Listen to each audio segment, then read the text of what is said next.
ಎಲ್ಲರಿಗೂ Amrutha's tasty and healthy ಕಿಚನ್ಗೆ ಸ್ವಾಗತ.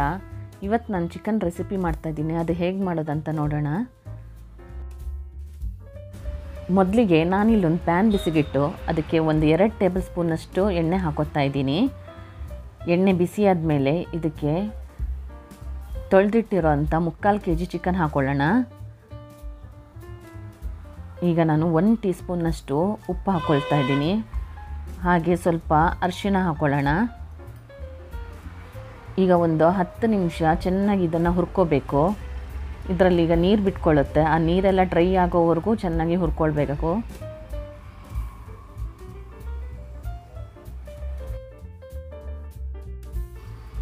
ಈಗ ನೋಡಿ, ಚಿಕನಲ್ಲಿ ನೀರು ಬಿಟ್ಕೊಂಡಿದೆ. ಇದು ಪೂರ್ತಿ ಡ್ರೈ ಆಗೋವರೆಗೂ ಹುರ್ಕೊಳ್ಳೋಣ.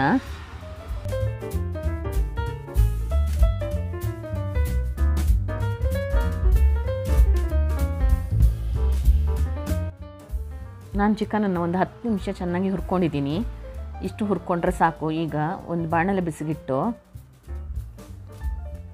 ಅದಕ್ಕೆ ಒಂದು 2 ಟೇಬಲ್ ಸ್ಪೂನಷ್ಟು ಆಯಿಲ್ ಹಾಕ್ಕೊಳ್ಳೋಣ.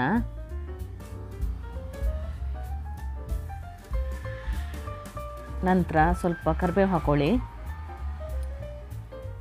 ಕರಿಬೇವು ಹಾಕ್ಕೊಂಡು ಒಂದು ಸ್ವಲ್ಪ ಹುರ್ಕೊಂಡ ನಂತರ ಈಗ ಒಂದು 8 ರಿಂದ 10 ಬೆಳ್ಳುಳ್ಳಿನ ಜಜ್ಜಿ ಹಾಕ್ಕೊಳ್ತಾ ಇದ್ದೀನಿ.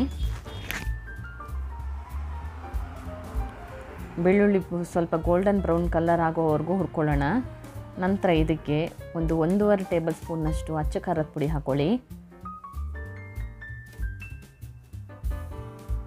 ನಾನಿಲ್ಲಿ ಒಂದು 2 ರಿಂದ 3 ಟೇಬಲ್ ಸ್ಪೂನಷ್ಟು ಸೋಯಾ ಸಾಸ್ ಹಾಕೋತಾ ಇದ್ದೀನಿ.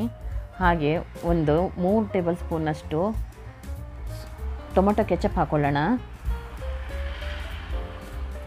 ಇದೆರಡು ಹಾಕ್ಕೊಂಡು ಸ್ವಲ್ಪ ಹುರ್ಕೊಂಡ ನಂತರ ಈಗ ಹುರಿದಿಟ್ಟಿರೋ ಅಂಥ ಚಿಕನ್ನ ಹಾಕ್ಕೊಳ್ಳಿ.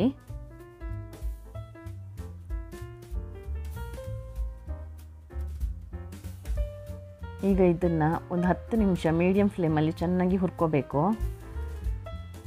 ಡ್ರೈ ಅನಿಸಿದ್ರೆ ಸ್ವಲ್ಪ ನೀರು ಹಾಕ್ಕೊಳ್ಳಿ.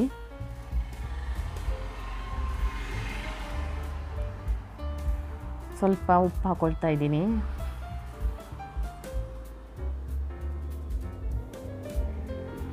ನಾನಿಲ್ಲಿ ಇದನ್ನು 10 ನಿಮಿಷ ಹುರ್ಕೋತಾ ಇದ್ದೀನಿ. ನೋಡಿ, ಚೆನ್ನಾಗಿ ಬೆಂದಿದೆ. ಈಗ ಇದಕ್ಕೆ ಕೊತ್ತಂಬರಿ ಸೊಪ್ಪು ಕಟ್ ಮಾಡಿರೋದನ್ನು ಹಾಕ್ಕೊಳ್ಳಿ. ಒಂದು 2 ನಿಮಿಷ ಹೀಗೆ ಹುರ್ಕೊಂಡ ನಂತರ ಸರ್ವ್ ಮಾಡೋಕ್ಕೆ ರೆಡಿಯಾಗಿದೆ. ನನ್ನ ವಿಡಿಯೋ ನಿಮಗೆ ಇಷ್ಟವಾದಲ್ಲಿ ಲೈಕ್ ಮಾಡಿ, ಶೇರ್ ಮಾಡಿ, ಹಾಗೆ ಸಬ್ಸ್ಕ್ರೈಬ್ ಮಾಡಿ. Thank you for watching.